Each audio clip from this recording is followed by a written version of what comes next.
The wind howled through the tall black trees. The cold rain didn't stop all day. It hit the roof of the old wooden cabin like tiny stones. Inside, a man sat by the fire, alone. He had just finished his meal. A little soup, some dry bread, and silence. That was how he liked it, quiet, alone, and safe. Out here, no one bothered him. No wars, no politics, no aliens. He stood up, stretched his arms, and walked toward the door. It was time to check the outside generator. But just as he reached for the handle, he heard it. A sound. A whisper.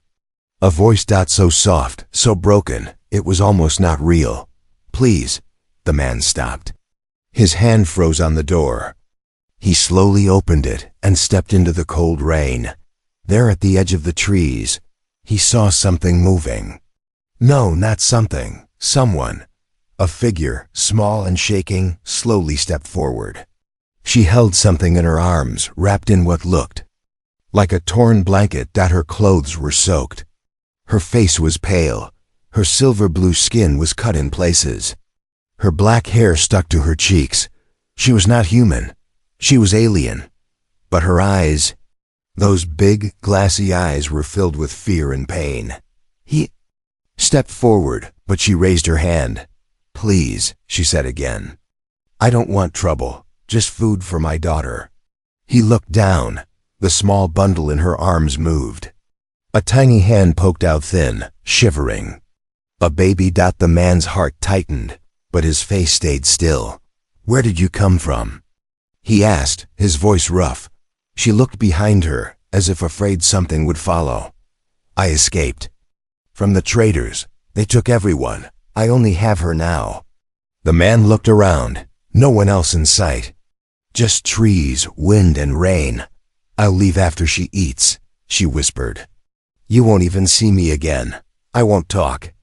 I won't cause problems. I'll cook, I'll clean.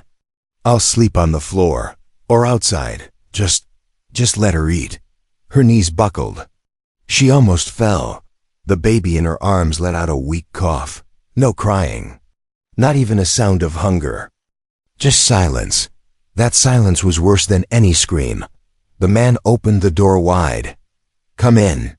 She didn't move at first, like she couldn't believe what she heard. Then slowly, carefully, she walked in. Inside, the fire was warm.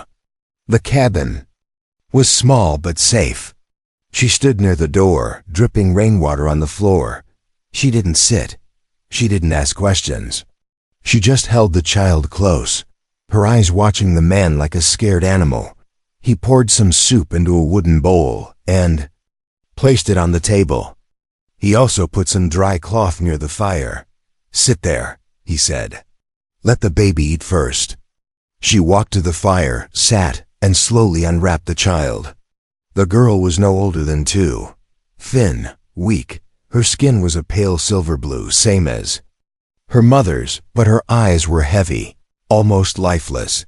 The woman dipped her fingers into the soup and touched the child's lips. Slowly, carefully, the little one licked the warm drops. It was the first time she showed life. Her small fingers gripped her mother's hand.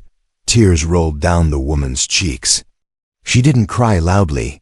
She just let the tears fall. "I thought she would die tonight," she whispered. "I thought I'd have to bury her in the cold ground." The man didn't speak. He sat in silence, watching the flames. "You're the first kind face I've seen in months," she said. "I'm not kind," he replied. "I just don't like to see children starve."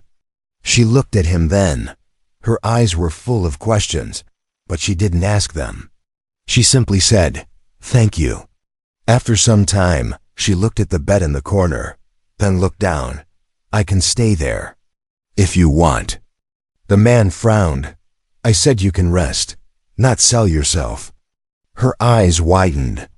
"I didn't mean, I just thought, I don't want anything from you," he said. Silence again. Only the crackling fire filled the room. Finally, she rapped. The baby again, now warm and breathing softly. "What's your name?" The man asked. She paused, then answered in a whisper, "Sarah." He nodded. "Sarah," he said. "I'm Cain." And for the first time in a long time, the rain outside didn't sound so loud anymore. The baby did not cry, even when her tiny fingers touched the bowl of warm soup, even when her thin lips took in the soft bread, even when the fire finally warmed her frozen skin. She did not cry, Cain noticed. He had raised orphan cousins once, long ago. He had heard sick babies whimper and scream. That sound haunted people for life. But this baby? She was silent. Too silent. Sarah sat by the fire, drying the child with soft cloth Cain gave her. Her long silver hair had started to curl from the mauve heat, but her hands still shook, not from cold. From something deeper, something like fear. Cain watched her closely. She hadn't touched the food herself. She fed every last drop to the child. "You need to eat too," he said. Sarah looked up, startled.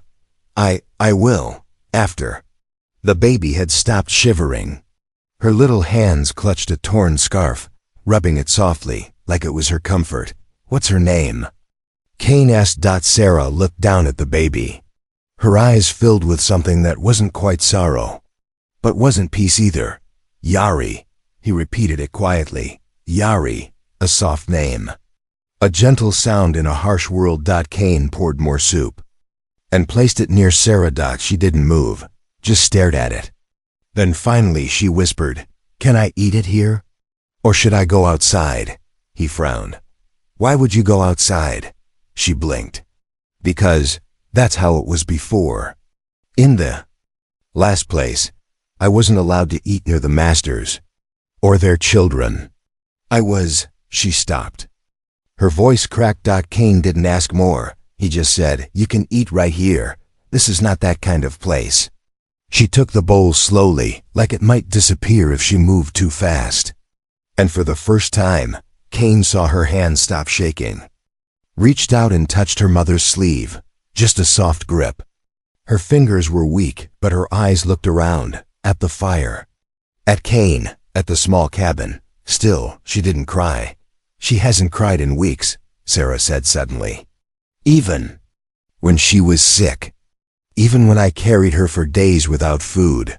Even when I thought she wouldn't wake up." Cain looked into Sarah's eyes. "She's scared to cry," Sarah whispered, "because crying made the traitors angry. Crying got us hit. Crying got you left behind." Cain sat back. His jaw clenched. He had heard stories about the slaver rings beyond the outer moons. How they took runaways, refugees, orphans, and made them invisible. But hearing it from her mouth made it real. "I should have killed them," Sarah said suddenly. Her voice was low. "I should have poisoned their food. Stabbed them in their sleep, but I didn't. I was too afraid. I just ran." Cain said nothing, because deep inside, he agreed. "You did the right thing," he finally said. "You saved her." Sarah looked away. "Did I? Or did I just delay her pain?" Cain stood and walked to a locked box in the corner. He pulled out a worn blanket and a small plush toy, something old, human-made. He knelt and handed them to Yari. The baby stared at the toy. It was soft, round, with a stitched smile. Slowly she reached for it, touched it, then held it close. Still, no tears, but her chest rose and fell softer now. Her breathing steadied. Sarah whispered, "This is the first thing she's ever owned." Cain returned to the fire and sat. He didn't know what this was. A rescue? An accident? A trap? But he knew one thing. This cabin was no longer just his. The girl who wouldn't cry had changed that. And the mother who begged for food had brought more than sorrow into his life. She brought truth. She brought weight. She brought the quiet voice of survival. The fire burned low, casting long shadows on the wooden floor. The storm outside had calmed, but the night inside the cabin had just begun. Cain sat near the window, sharpening a long metal blade. Not for hunting. Not tonight.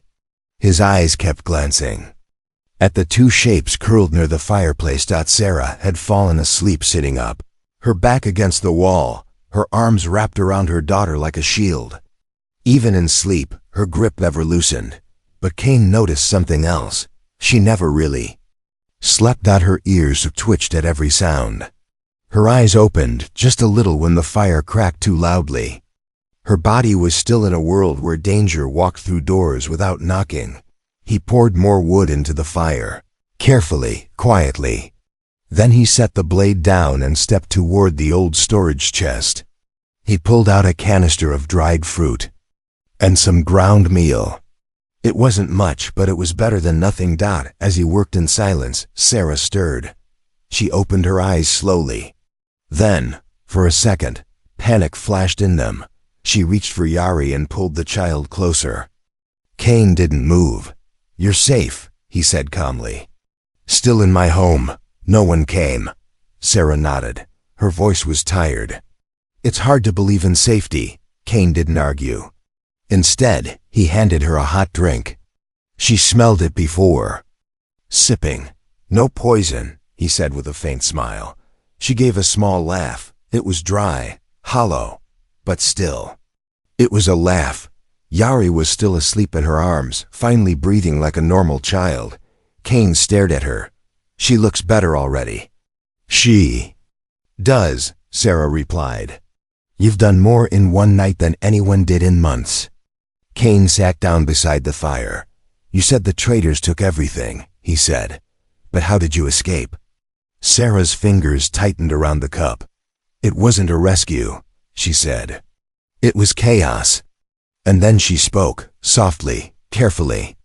One word at a time, as if each syllable still hurt. She spoke of a mining colony in the dark corners of the galaxy, where aliens without identity were sold like animals, where women were used, discarded, and replaced, where no one cared for names, only prices. She wasn't a worker. She was a breed slave. And Yari? Yari wasn't supposed to be born. The moment they knew Sarah was pregnant, they tried to force her to give up the child. She refused. "I hid her," Sarah said, "even while they beat me. Even when they locked me in a freezing cell. I wrapped her in my own clothes to keep her warm." Cain clenched his fists. His eyes burned with anger, but not at her. At the universe. At those who made it this cruel. "That a riot happened," she continued. "One of the humans in the camp, he lost his temper. He broke a guard's jaw. All hell broke loose. People ran, guards fired, slaves fought back. I didn't care. I grabbed Yari, and I ran." She looked at Cain now. "I didn't run toward freedom. I ran away from pain." Cain said nothing. What could he say? He had seen war. He had seen death. But he had never seen this. A mother fighting an entire galaxy with nothing but her body to shield her baby. And now, she whispered, "We've come here. To you." Cain looked at the child in her arms, then back at Sarah. "Why me?" Sarah shrugged. "I followed smoke. A cabin meant life. Fire meant safety. But you're the first one who didn't look at me like I was meat." Cain felt his jaw tighten again. "I didn't help you because I'm kind," he said quietly. "I helped you because no one else would." Sarah stared into the fire. The flames danced in her eyes. "I used to dream of being saved," she said. "Now I just dream of waking up without fear." The fire cracked softly. Outside, the stars were starting to show. Cain stood, grabbed an extra blanket, and placed it gently over them. As he walked back to his chair, Sarah's voice stopped him. "If I hadn't run, if I had done what they wanted, Yari wouldn't be alive." Cain looked at her. "And if I hadn't opened the door, neither of you would be, for the first time." Sarah didn't reply. She just held her daughter tighter, and for the first time in a long while she let herself believe. The morning came slow and gray. Rainwater dripped from the edge of the roof. Cain stood outside his cabin, staring at the pale sky, his arms crossed tight. Inside, Sarah made the child a new meal with whatever ingredients she could find. She worked quietly, carefully, like a guest too afraid to touch anything wrong. But Kane's mind wasn't calm that the night hadn't left him. Sarah's story kept playing in his head like a broken message. Traders, slaves, the baby hidden in rags. The way her voice shook when she said, "I just wanted to wake up without fear." He couldn't stay quiet anymore. He walked back in and looked at her. "Get ready," he said. "We're going to the outpost." Sarah turned fast. "Outpost? I know someone at the Border Council office. If we register you, maybe they can protect you. Maybe get you papers." Sarah froze. "No." Kane raised an eyebrow. "Why not? They'll take her away. Not if I speak for you." "You don't understand." Sarah stood now. "To them, I'm property. To them, she's a stolen object. They won't protect us. They'll put us in cages. Or worse." Kane stared at her. Then he looked at Yari curled in a soft blanket, hugging the toy he gave her. Still silent. Still watching. Kane's voice lowered. "Let's try." The outpost was 4 miles east. A galactic council office surrounded by metal towers, blinking red lights, and scanner drones. It looked like safety, but it felt like a cage.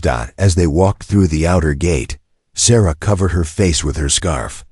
She held Yari close. Kane walked ahead, confident but careful. Inside, the office smelled like metal and chemicals. A bored officer looked up from behind a glass screen. "Human. Citizen Kane Gratch, right?" Kane nodded. "I'm here to file protection." "For whom?" He stepped aside. Sarah stepped forward, slowly, holding Yari. The officer blinked, then frowned. "That's not legal species class. She's not tagged. She's not cleared." Kane placed his ID chip on the scanner. "I offer full witness testimony. She's a victim of illegal slave trade. Her child is unregistered, yes, but they need protection." The officer scoffed. "You should have reported this sooner." "I brought them as soon as I found them." The officer turned toward Sarah. "Name?" "Sarah." She whispered. "Species?" She didn't answer. She barely knew it herself. Her people were broken into so many subraces after the wars that even species records got erased. The officer leaned back, annoyed. "There's nothing we can do," he said coldly. "No ID, no chip, no origin trace. That's a void-class alien. No rights, no registration. And the child?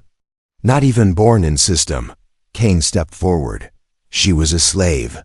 The officer stared him down. "That's unfortunate, but not my problem." "You don't care?" Kane asked. "We follow council law." "Not feelings." Kane's hands clenched. "She's a mother, damn it. She's not a number." The officer leaned forward. "If you want to sponsor her, you'll need to apply for full guardianship, assume all risk, and sign a Class 5 alien bond. That includes legal punishment if she's proven dangerous or diseased." "She's not dangerous. She's unknown. Which means unstable. Which means not worth council resources." Sarah stepped back, shaking. She held Yari tighter. Kane looked at her, then at the man behind the glass. And in that moment, he understood. This wasn't a place for mercy. It was a system built on rules, on lines and boxes. If you didn't fit the box, you didn't exist. Took his ID chip back. "Forget it. You'll be reported for harboring." "Do it," King growled. "Send whoever you want. I'll be ready." And he turned, walking out with Sarah and Yari behind him. The air outside was heavier now. Sarah didn't speak as they walked back to the cabin.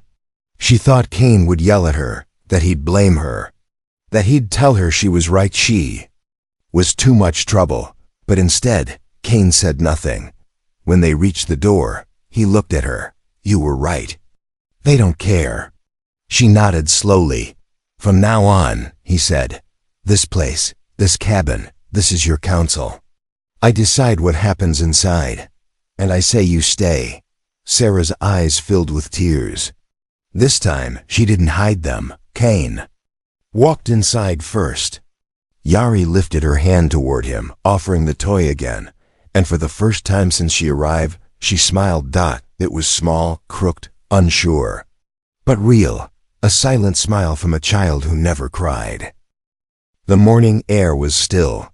Not cold, not warm, just silent. Kane stood outside the cabin, staring at the distant hills.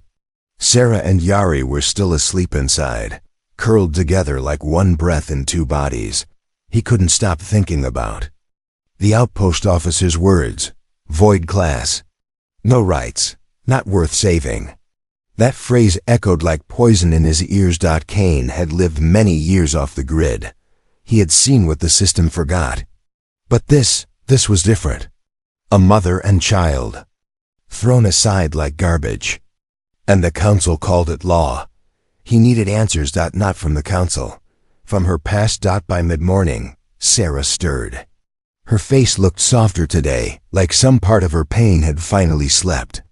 Yari was playing with a broken spoon and laughing softly. Her first sound since arriving. Kane waited until breakfast ended. Then he walked up to Sarah and said, "I want to see where you came from." Sarah looked confused. "Where?" "Your pod, your ship. Whatever you landed in. I want to find it." Her eyes widened in fear. "No, it's broken. Nothing's there." "Even broken things tell stories," he said. "I won't touch anything. I just want to understand." Sarah hesitated, then nodded slowly. "It's west near the dead trees, about half a mile from here. Half buried under mud."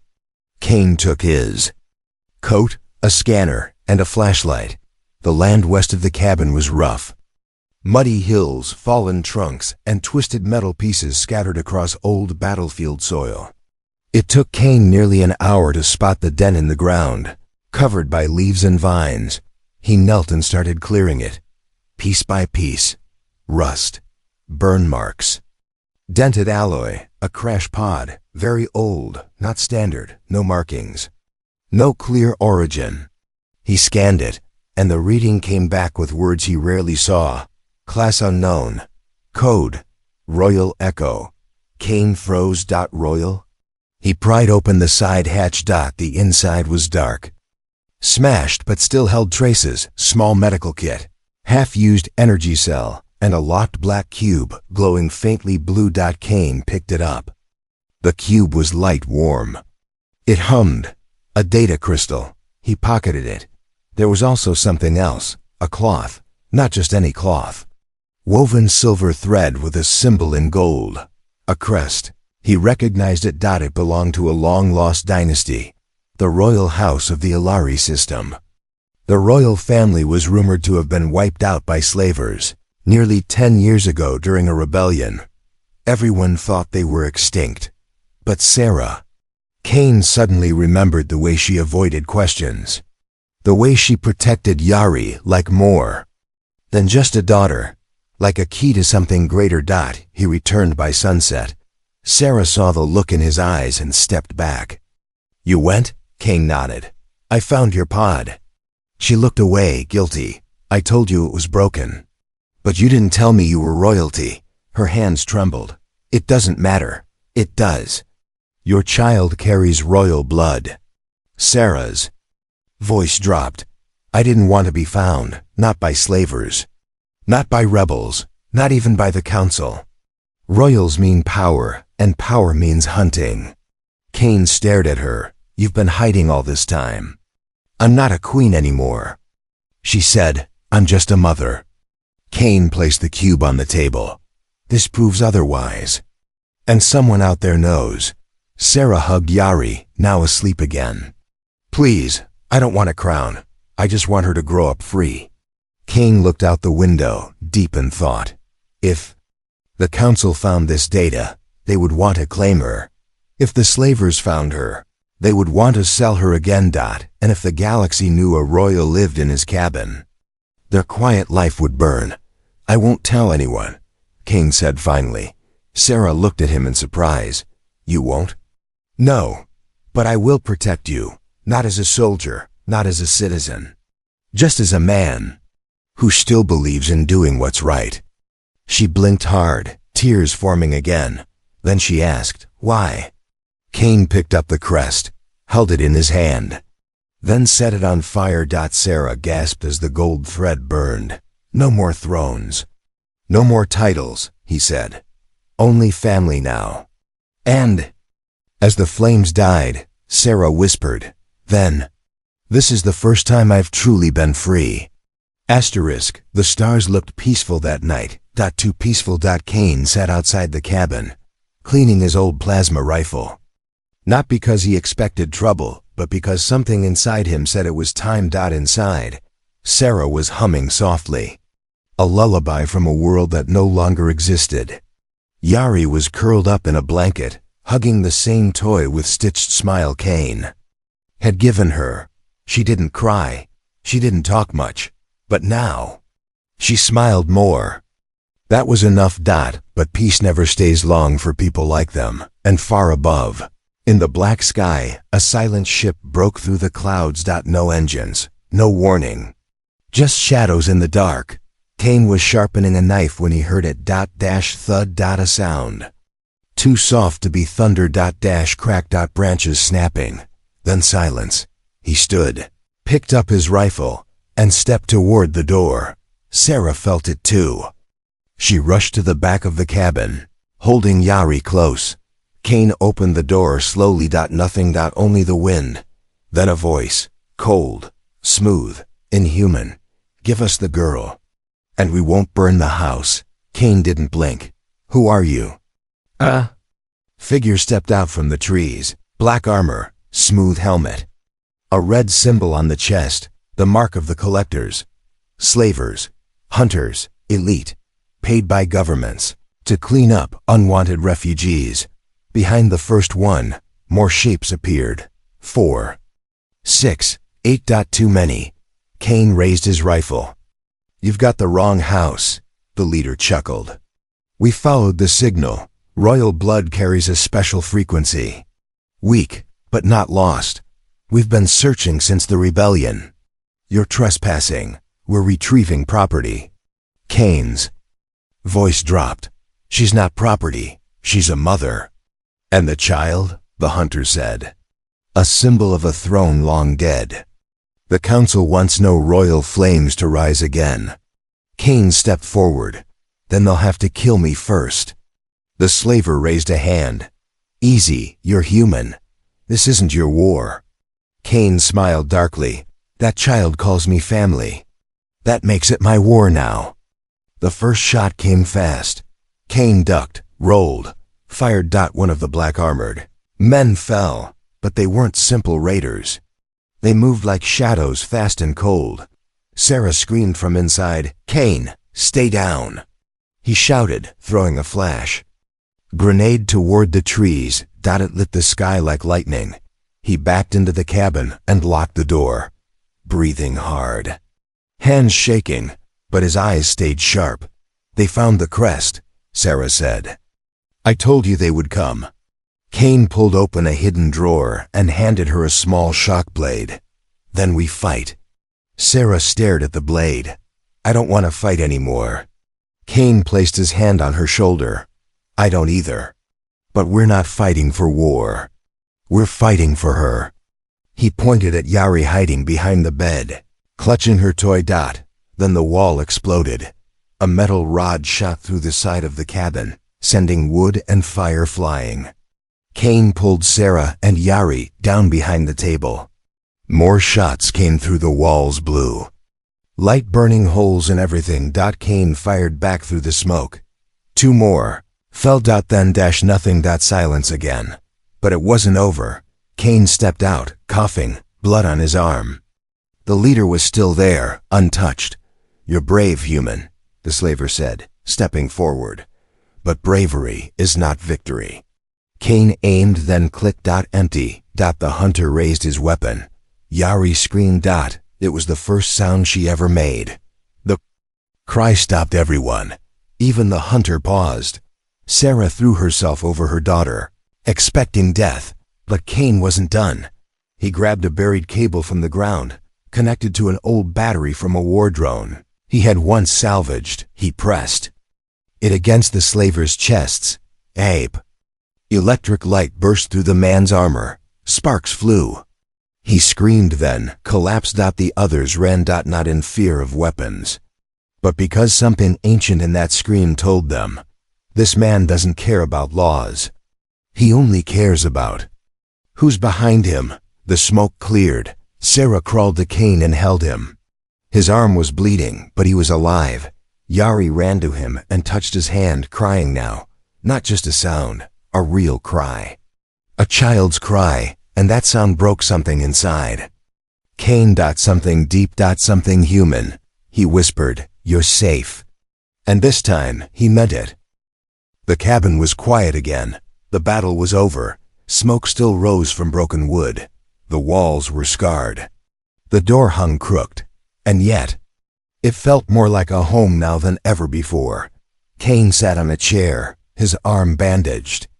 He had refused help, though Sarah tried.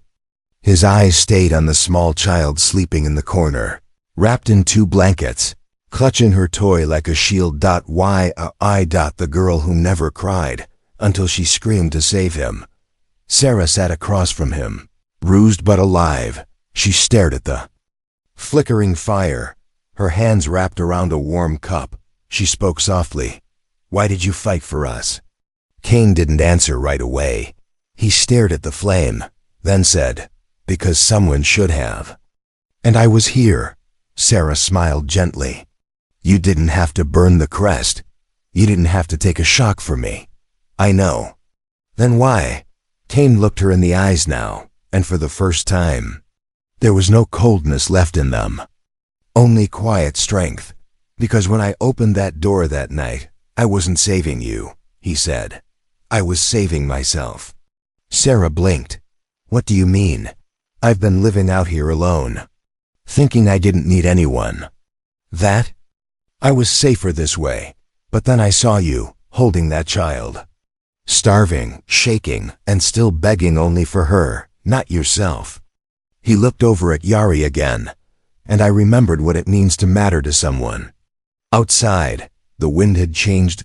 Sarah stepped out onto the porch while Cain rested inside. She looked up at the sky stars twinkling in silence. Somewhere out there, entire systems would be hunting for a royal heir. But none would look here. Not in a cabin with broken windows and a man with a scarred past. She whispered to herself, "She will never wear a crown, and that's a gift." Cain stepped out. Beside her, Sarah didn't flinch anymore when he got close. She had learned something she never knew in all her years of hiding. Not all humans take. Some protect. She looked at him. "Are you sure you want us here? You didn't ask for this." Cain shrugged. "I didn't ask for peace either. But now, I have some." He reached into his pocket and pulled out a small wooden carving, a tiny figure of Yari holding her toy. "I made this for her," he said. Something to remind her that someone saw her. Sarah took it gently. Her fingers trembled. "I thought I'd never find safety again," she whispered. "But now, I'm scared to lose it." Cain placed his hand on her shoulder. "You won't." Days passed. Cain rebuilt the walls. Sarah painted the floor with symbols from her lost culture. Yari helped plant small seeds outside. They didn't speak of thrones. They didn't speak of war. They only spoke of dinner, of laughter, of stories. One night, as rain returned and tapped gently on the roof, Sarah sat near Cain and quietly said, "Can still sleep on the floor, if you want." Cain smiled. "No," he said. "You don't sleep on the floor in your own home." Home, not a word she ever thought she'd feel again. But now she understood. Home wasn't where you were born. It wasn't a palace or a ship or a planet. It was a place you were held, without fear. A place where your child could smile. A place where a man would fight not because of who you were, but because you mattered. Far above, stars kept moving. Empires kept rising and falling. Slavers kept hunting. Councils kept arguing. But in a small repaired cabin on a forgotten edge of a forest, a mother cooked soup. A child laughed for the first time in her life, and a man, once alone, now stood guard, not over prisoners, but over family.